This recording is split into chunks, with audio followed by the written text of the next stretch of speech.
Here we go, guys. Starting a trap check this morning. I've had traps in the ground for all of 8 days so far this year. And in our first trapping video of the year, just last week, talked about the modified dirt hole set and how we set that, and what it is as far as a step down set. Get some higher catches that way. But today I wanted to focus on doing a couple hay sets. As I mentioned in last week's video, it has been a crazy wet and warm fall, and that trend has continued. I actually had traps set for all of 3 days last week and had to snap them off because of water. Now I'm trying to use some more weather resistant type sets with the hay set and a pipe dream set, but they're not weatherproof. And when the ground is as super saturated as it is, any additional rain is just going to fill holes, cause issues. We're getting a lot of freeze thaw right now, so that is something that we're just fighting. Also got a full moon, and our sets just are not as active on a full moon as they are on a new moon, etc. So anyways, today's goal is to set a couple new places. Yesterday I went around and reset everything and put in 2 new spots. And then we're going to have to wait and see, because now they're talking another 1 to 2 inches of rain from about Christmas time until the new year. And if that happens, I'll be snapping traps off again and just waiting for the weather to clear. But been a tough year for a trapper here in Northwest Ohio, that's for sure. We'll just see if that trend is going to continue. I have a feeling it's going to, but we'll see what today brings. Okay, friends, getting the last set for the time being for this week, in fact, in the ground. And this has traditionally been a really hot spot for me. In fact, I called it the hot spot over the last, I don't know, 12, 15 years.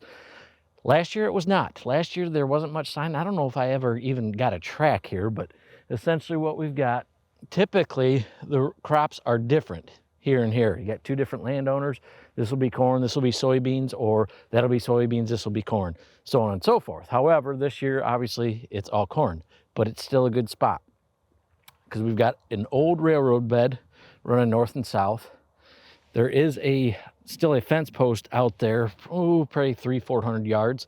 That is a kind of a signpost for coyotes. And then across this railroad bed, we've got the lane going back and forth, east and west. So it's really kind of a 3-way, but almost a 4-way with the railroad and the lane. Now, traditionally, I will put, or have in the past, put 2 sets on the east side or the downwind side of this spot. However, this year I'm going to change it up a little bit. I'm going to put 1 over here. I just set my normal dirt hole. It's got urine on it. We've got bait down the hole and mega musk as my lure. On the other side, I'm going to go ahead and put in my hay set. Reason being, I'm going to put a set on this side this year is the last couple of years, it seems like I've at more tracks up on top of the railroad when we get snow or when it's muddy, kind of like it is. And I think by at least having a set over here gives me a little bit better option if the animals are hunting on the west side of the railroad bed here. So the fact of the matter is there isn't a whole lot here for eye appeal, right? Flat bean field. So I'm going to give them some eye appeal with the old hay set. It is wet as well on this side. It's a little wetter on this side, stays that way, but I think the hay set is going to be the way to go. It's going to be a big visual appeal for anything that's out in this bean field, visual appeal for anything up on the railroad, and I'm going to use my call lure on this side as well. It's going to be a little bit louder than the mega musk that I have on that side, so anything that's on that side will probably smell this as well, and we'll just see how it goes. You know, that's the thing about trapping. I'm doing some experimentation this year, trying some new stuff, and you can't be afraid to try new stuff every now and then. Mixing your sets up, mixing your baits and your lures up can pay dividends because they're not seeing the same thing wherever they travel. So we're gonna give it a shot. Let's get the hay set going. I'm gonna put the camera on the tripod and start digging some trap beds. All right, so as you can see, I've got my bale of hay or straw and I got my 2 traps. And I'm gonna dig the trap beds 1.5 to a foot apart from each other. Now, the one thing that you're gonna see differently than what you might see in other videos is how I anchor the traps. A lot of people will use earth anchors. Nothing wrong with that. I'm going to do it a little bit differently because I don't have earth anchors. I've got double swivels, and basically that acts, the stakes will cross once they go through the double swivel, and they will lock in place. When that coyote starts to pump, he won't be able to pump them out of the ground because they lock in place. Coyotes are notorious for trying to pump stakes and pump traps. Yeah, you're gonna have a fight circle when you catch one, and they'll run back and forth, but I've seen more coyotes try to jump and pump those stakes up out of the ground than anything else. So anyways, I'm gonna start with this. Like I mentioned, we've got a railroad going north and south, and then we've got a lane going off to the west. And these animals will come up this lane to hunt this railroad, and they'll obviously go up and down the railroad to hunt. So I'm gonna set right on the lane, just off of it, a fuzz, and I'm gonna make my eye appeal with the hay. And I've also got a couple bean stalks that are still standing. I could go into the bean field, but I think I'm gonna stay right on the edge because it is just a fuzz hire, a fuzz dryer. And another thing that I'm gonna do differently than most videos that you will see, they dig their holes deep, so there's a void underneath that trap. The trap will sit on top, void underneath, and they'll anchor right in the center of that void. I'm gonna dig a hole using my drill and auger a little bit deeper than you might see on those videos, simply for the fact that, again, we've had one crazy wet fall so far. So I'm gonna get started here, and I'm just hoping that the by digging my hole that much deeper, it's going to help drain a little bit faster. So put one set there, one there, drill, and hammer. So I just want this bed just the size of the trap, maybe even a little bit smaller than the trap, because it's going to sit on top, and my levers and the jaws are actually going to be what holds the trap up. So just a little bit smaller than the trap. Now, you know, I've used that modified dirt hole step down set for the last 10 years, and it's been a great set, and there is nothing wrong with it. I just want to try something a little bit different this year. Number one. Number two, all this rain we keep having, making it tough. So trying to get a little bit more on the side of some weather resistant sets that I can use to kind of beat the rain, if you will. So, okay, dig out a spot for my levers to sit. And that dirt hole set that I do use, the modified dirt hole, it's a quick set. In and out, get that baby set in a matter of, I don't know, 5 minutes maybe. And I can move on to the next spot. So that's pretty good there. Now this is where I'm going to do something a little bit different in a couple ways. I'm going to auger a hole out.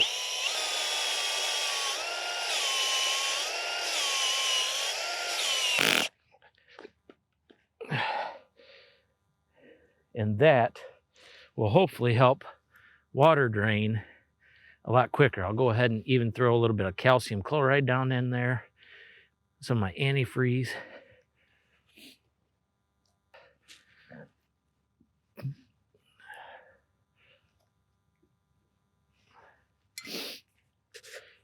And this will hopefully keep the water that gets in there from freezing and causing the trap to freeze up. So I can go just a little deeper on my levers.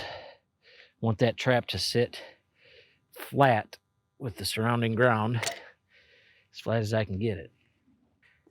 You know, you also will see a lot of guys use a lot bigger trap, and that's great.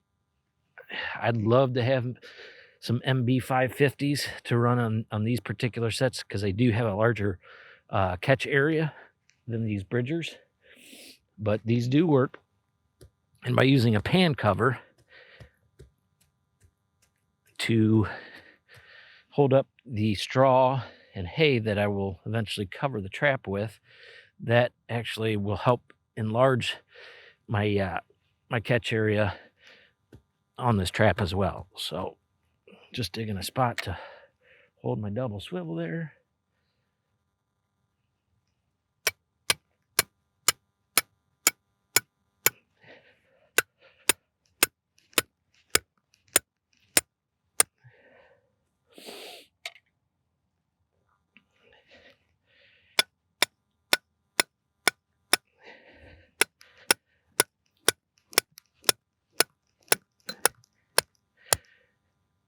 All right. So I'll cover that up here a little bit in just a moment. There's my pan covers, what I do with those guys. There they are. All right. So I'm just going to slide that in there. This is the first year I've used pan covers too. Our dirt hole set, we don't use them just because it seems a little bit unnecessary. But for this set and the pipe dream set that I'll be putting out another one of probably next week, they are kind of necessary. And they actually help, again, with getting a larger kill area or catch area, if you will. It kind of makes that there we go, that pan a little bit bigger. Okay. All right. Now I will come in, kind of bed that trap just a little bit firmer. You can use your hammer if you need to. I need a little bit of dirt right there over my chain, so I'll be right back on that too. Okay. Just want a little bit of dirt to solidify that, because they will feel that through the straw. So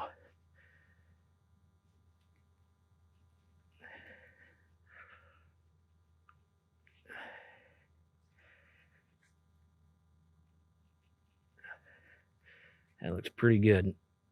Pretty much everything surrounding that trap and the levers is level with everything else around it. Right, like so. So, in theory, once I put straw over this trap,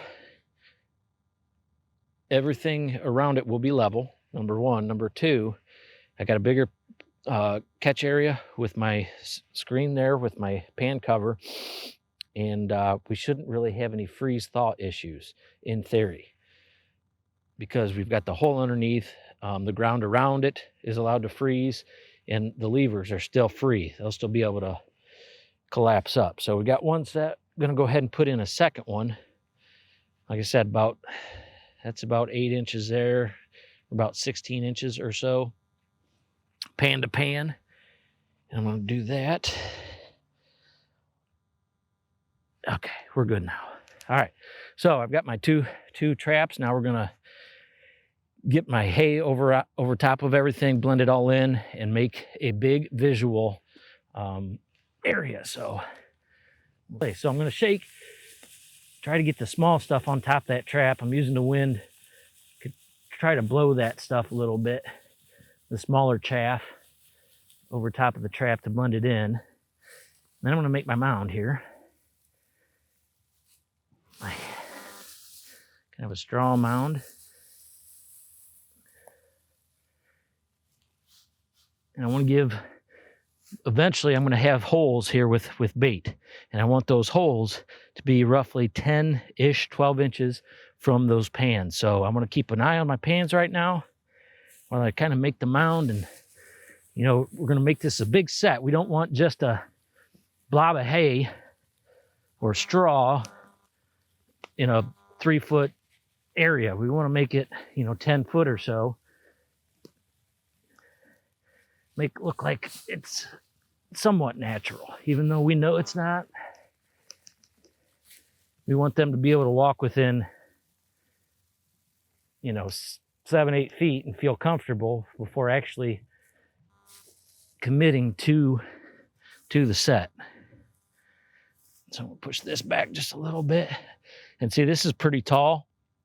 I mean, that's probably 1.5 feet. That might actually be just a fuzz too tall. You can have such a thing as too big a backing for coyotes and fox. So I'm just going to mat it down just a little bit. That looks a little better.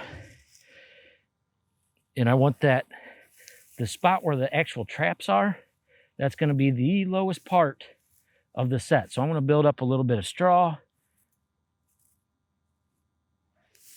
around on either side in between them.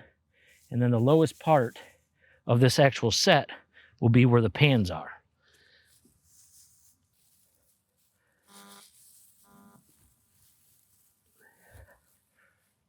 Okay, that's good for now. So now I'm going to actually take my scissors and cut some of the straw up just a little bit,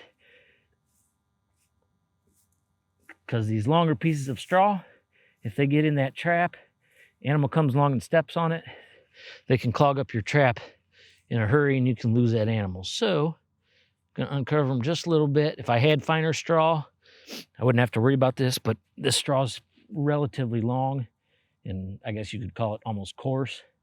You get a bunch of that stuff, that'll clog up your trap in a hurry. So, and this is something, if you know that you're going to be using this set, during the summer, I'm probably going to put some hay sets out. You can do this part earlier in the year and have it in a bag ready to rock and roll and not have to waste a little time. Now, another thing to keep in mind is you don't have to cover that pan completely. That pan doesn't mean anything to that coyote. As long as your traps are waxed and dyed, a little bit of screen showing isn't going to hurt anything.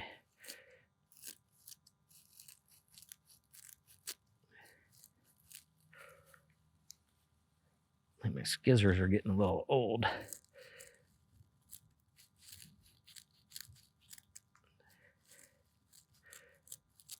Okay, that one looks pretty doggone good. Maybe just cover it up just a little bit more. Just a little bit. Come over and do this one. I can still see where my pans are. Now I'm going to go back roughly 10 inches from those pans. And that's where I'm going to put my bait hole, right there. I'm going to use my a stake here. I'm just going to whittle a nice little hole. Do the same thing on this side. Poke a little hole in my straw there. A little hole in the ground. Another thing I don't know if I mentioned or not, but you may have noticed that I switched gloves once I was done actually with the straw and setting the traps to a different set of gloves now to lure and bait the traps. You don't want to use the same set of gloves to do both, because you'll just get cross-contamination and you could end up with lure and bait and urine odors on your gloves, and on your trap setting gloves, and then it gets transferred to the traps, and those animals will smell that. So avoid that at all costs. So I've got my bait down in the holes. I'm going to push them down, push the bait down just a little bit so it's down in the hole. Okay. And then I'm going to cover that hole just a little bit. Just a little bit. Want those, like I said before, want those coyotes to really work that set and stay there a while. So, got them baited. Now I'm going to lure them. And I mentioned earlier that I'm going to use my call lure on this side. One of my favorite lures is Russ Carman's Canine Call. It is a long distance call, has a lot of skunk essence in it. And all I'm going to do is take my little Q-tip here and put it right in the center of everything. And any coyote, I'd say within probably 30 or maybe even 50 yards, is going to smell that on a fairly decent breeze and at least should come check the set out. So we've got that done. Got two more things I want to do. A little bit of fox urine. I'll put that over here on the side. Got a bit of fox urine. That was a little heavy.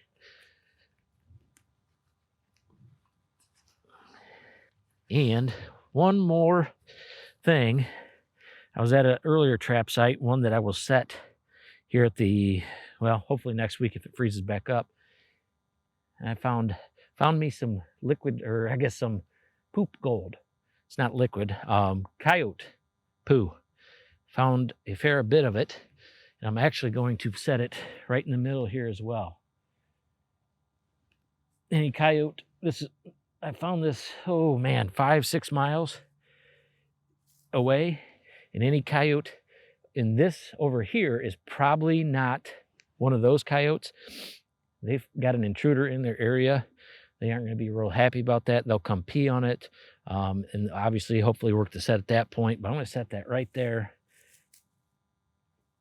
right in the middle of everything, and I'm excited about this set. We'll see. All right, so I'm just going to go up the hill here one more time and show you what kind of what we're looking at with the coyotes we'll see.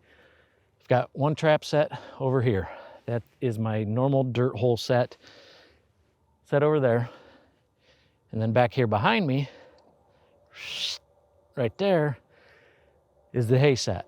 And obviously you can see it's pretty loud. Doesn't match a whole lot.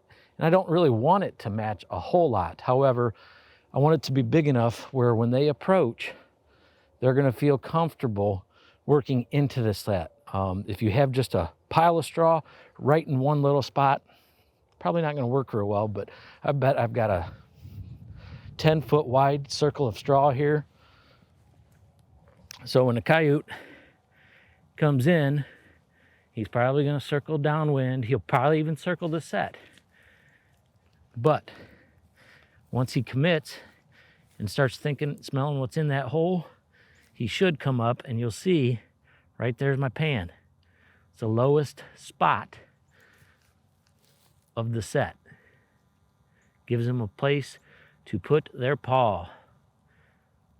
I've got the scat or fecal matter right in the middle of everything. Got some urine over here and some bait down the hole. So we've got about 3 days yet before the next big rain. Hopefully we have some action.